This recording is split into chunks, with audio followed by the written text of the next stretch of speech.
Bueno, me parece que si estamos acá en este congreso es porque todos estamos de acuerdo, o al menos esperaríamos que cambie la educación para cambiar el mundo, que las universidades sean responsables socialmente, que encontremos la manera. Y mi presentación va a estar orientada sobre todo a los cómo, porque me parece que todos estamos de acuerdo en los diagnósticos, todos estamos de acuerdo en los fines, pero a veces no encontramos los caminos para. Y como los docentes en general nos gusta planificarnos y saber cómo se hace, yo quisiera presentarles una propuesta pedagógica que tiene que ver con cómo hacemos para cambiar la estructura de las instituciones educativas, que en general tienen como una divisoria bastante invisible pero bastante real, vidas paralelas entre hay espacios y tiempos en los que se aprende, y después si queda tiempo y somos buenos y tenemos ganas, somos solidarios, responsables y comprometidos. Ni les digo las universidades donde, yo digo en general, las universidades estamos divididas entre los que somos comprometidos, socialmente responsables y la gente seria. Entonces, en esta divisoria en donde por un lado va el aprendizaje y por el otro lado va el servicio, hay muchas instituciones que han encontrado la manera de articular lo que se aprende, lo que se sabe hacer con lo que se ofrece a la comunidad, y ahí es donde hablamos de aprendizaje-servicio. En las fotos anteriores decíamos, bueno, la escuela tradicional, en el taller se hacen maquetas. Hay muchas escuelas técnicas en Argentina y en otras partes del mundo donde en la hora del taller se hacen sillas de ruedas para discapacitados sin recursos, o como en este caso, hay muchas universidades, hay muchas escuelas, y no solo técnicas. En las fotos están viendo 2 escuelas secundarias comunes, en donde en la hora de tecnología, en vez de hacer maquetas o simulacros, se trabajó sobre problemas reales de comunidades cercanas que no tenían acceso a fuentes de energía, y entonces hay escuelas que han construido molinos para una comunidad mapuche que no tenía posibilidad de acceso a la luz, la escuela secundaria de Unquillo en Córdoba, que vio que hay muchos vecinos que todavía salen a la sierra a juntar leña para cocinar con leña, y entonces cocinan de una manera poco salubre y además depredan el ambiente, y entonces ofrecieron hornos solares para que esas familias puedan cocinar más con más sanidad y también con más cuidado del medio ambiente. En estos proyectos se aprende mucho más de lo que mandan los programas. El conocimiento que se desarrolla es, como decía antes el rector, un conocimiento creativo, un conocimiento en donde se piensa y se conoce con las manos, pero también es un conocimiento que impacta directamente sobre la realidad. Y cuando hablamos de aprendizaje y servicio solidario en el sistema universitario, hablamos de revertir esa cosa tradicional en donde parece que el pilar de la investigación y el pilar de la docencia son los pilares importantes, y el pilar de la extensión y de la responsabilidad, como en esa caricatura de la revista de educación de Harvard, pareciera que es un pilar que a veces se deteriora muy rápidamente.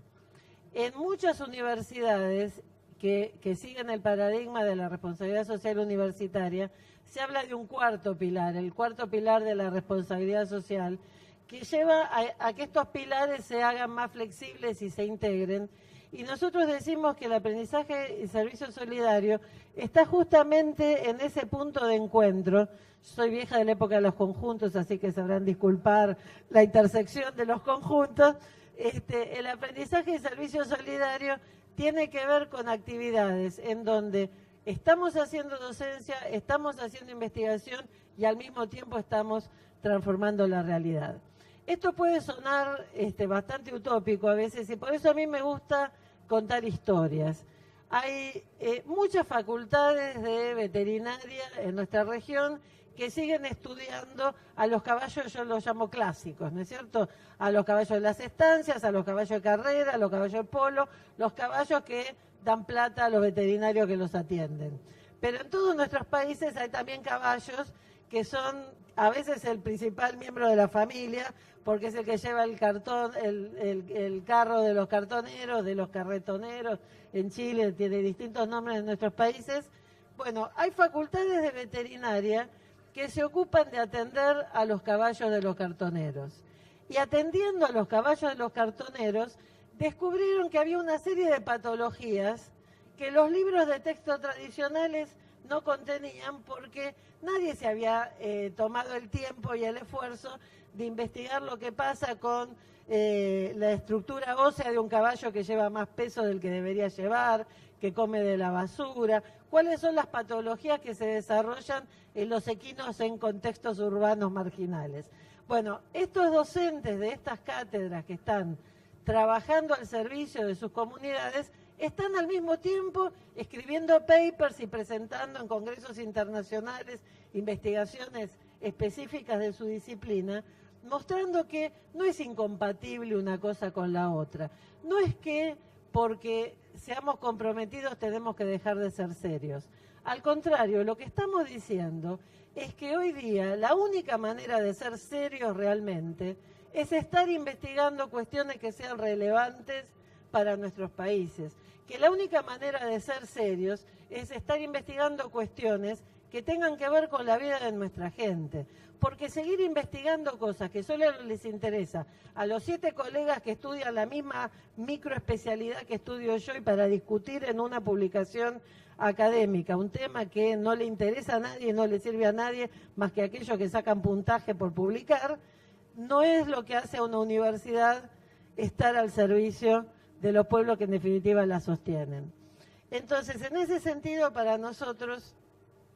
es muy importante haber empezado en los últimos años a sistematizar, a documentar, a poner en red a docentes que empezaron quizás a hacer estas experiencias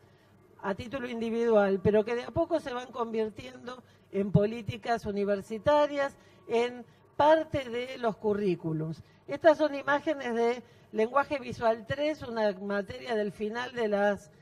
carreras de Bellas Artes en La Plata. Todos los estudiantes de las distintas carreras de diseño pasan por esta asignatura, en donde antes típicamente los estudiantes gastaban mucha plata en hacer una maqueta de un libro, que vieron cómo hacen los diseñadores, que después el texto es todo un texto en latín que se recorta y pega, porque total lo que importa es el diseño. Bueno, se les ocurrió en algún momento que en vez de hacer esto en la teoría y hacer estas maquetas, que después para lo único que servía una vez que tenía la nota era para ir al cajón del currículum, hacer libros de verdad para los chicos de la sala oncológica del Hospital de La Plata, para escuelas urbano-marginales, para organizaciones comunitarias. La sorpresa que encontraron los docentes cuando empezaron a hacer aprendizaje-servicio es que los estudiantes desertaban menos de la asignatura, porque todos querían llegar al momento final de entregar el libro a los destinatarios reales, que de pronto había muchos estudiantes que querían ser ayudantes de la cátedra, porque era una cátedra que tenía que ver con la realidad, y que para hacer libros infantiles habían tenido que investigar y ponerse en contacto con especialistas en literatura infantil, con médicos, con docentes, y por lo tanto también su formación profesional se había ampliado y profundizado. Cuando hablamos de estas experiencias, y podría estar toda la tarde contándoles historias de universidades de toda América Latina y de otras partes del mundo, cuando hablamos de estas experiencias hablamos de aprender haciendo al servicio del bien común, en términos de Freire, de reflexión y acción transformadora de la realidad, y hablamos básicamente de, si consigo que pase el... Bueno, hablamos básicamente de una acción solidaria que está protagonizada en primera persona por los estudiantes, pero que está articulada intencionalmente con los contenidos de aprendizaje. Y esto puede suceder desde el jardín de infantes hasta el posgrado. Es aprender, educarse en una solidaridad que sea inteligente, que sea transformadora. Hay muchas solidaridades bobas, hay muchas solidaridades acríticas, hay muchas solidaridades que son puro marketing, y nosotros necesitamos educar en solidaridades que sean serias, que sean inteligentes y que de verdad cambien la realidad. Esta es una definición de qué entendemos en pedagogía por aprendizaje servicio solidario. Muchos docentes lo practican sin saber que hay bibliografía, que hay especialistas, que hay investigaciones, lo aprenden desde la práctica, pero esta es una definición que hemos ido consensuando con muchos colegas de toda América Latina y que hablan de estos tres componentes esenciales que definen a una práctica de aprendizaje de servicio. No importa si una universidad las llama prácticas sociocomunitarias, otra las llama prácticas educativas solidarias como la UBA, no importa si un colegio lo hace sin ponerle título, cuando hay un servicio solidario real que se trabaja con la comunidad y no solo para ella, cuando los estudiantes son los protagonistas y cuando no solo sabemos qué es lo que estamos haciendo por la comunidad, sino también cuáles son los contenidos curriculares, las competencias que estamos desarrollando a través de ese proyecto, ahí decimos que hay un proyecto de aprendizaje y servicio solidario. Me encanta esta experiencia de una escuela de un lugar muy remoto del norte de Chile, un pueblito muy pequeño que se llama Codpa, en un valle en donde el pueblo aymara desde la época de la conquista española venía produciendo lo que acá en Argentina llamamos un vino patero, un vino artesanal, pero como llega la civilización, el vino patero no se puede comercializar si no está certificado en origen, si no tiene los certificados de bromatología, y entonces el pueblo aymara había dejado de poder comercializar su vino porque en el remoto Valle de Codpa no había quien lo pudiera certificar. Y entonces hubo un trabajo articulado entre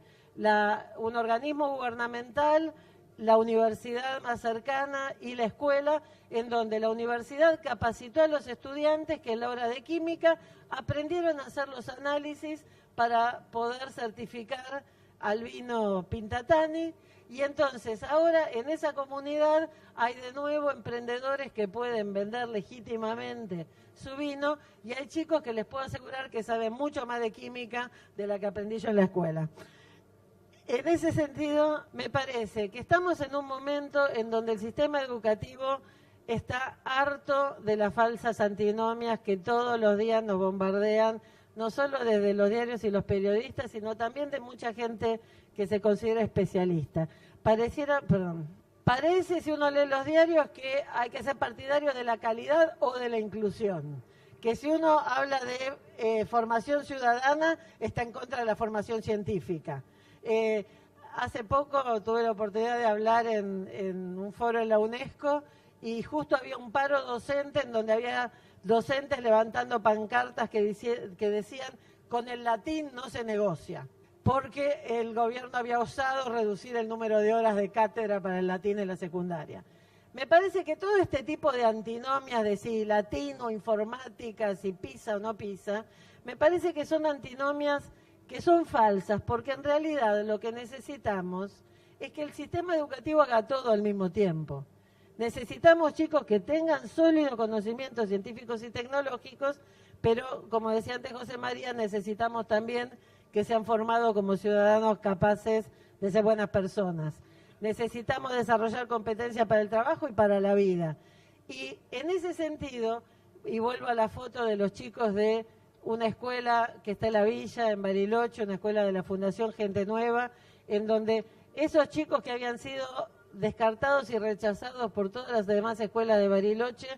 en su escuela, en la villa, supieron con el asesoramiento de ingenieros del Centro Atómico Bariloche construir ese molino de viento para que una comunidad mapuche tuviera luz. Esos chicos hicieron todo al mismo tiempo. Esa escuela está en la villa, pero es una escuela de alta calidad. Y lo que motivó a los chicos a querer aprender y a desarrollar todas sus potencialidades al mismo tiempo, no fue que les dijeran que tenían que estudiar para la nota, fue que les dijeron ustedes son capaces de hacer algo para transformar la realidad. ¿Estamos terminando el tiempo? Bueno, entonces ya terminando, voy a pasar hacia el final. Como en nuestro país el fútbol es religión, yo voy a terminar con una metáfora futbolística. A ningún profesor de educación física se le ocurriría que se puede enseñar a jugar al fútbol con los estudiantes sentados prolijamente en los bancos. puede haber un momento para enseñar la jugada de pizarrón, puede haber un momento, un día de lluvia en donde se estudia el reglamento, pero nadie aprende a jugar al fútbol si no sale a la cancha. Nosotros muchas veces tenemos la fantasía de pensar que se puede hacer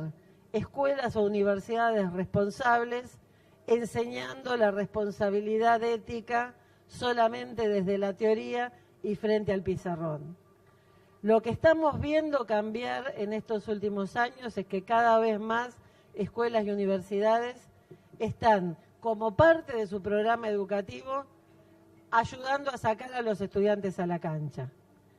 Porque es en la cancha donde se aprende a ser ciudadano de verdad, es en la cancha donde se aprende a ser responsables de verdad. Y así como hoy no se nos ocurriría que puede haber una buena escuela sin un laboratorio de computación o un laboratorio de física y química, lo que esperamos es que llegue el día en que ninguna escuela, ninguna universidad sea completa si no le dedica el tiempo necesario a sacar a sus estudiantes a la cancha. Muchas gracias.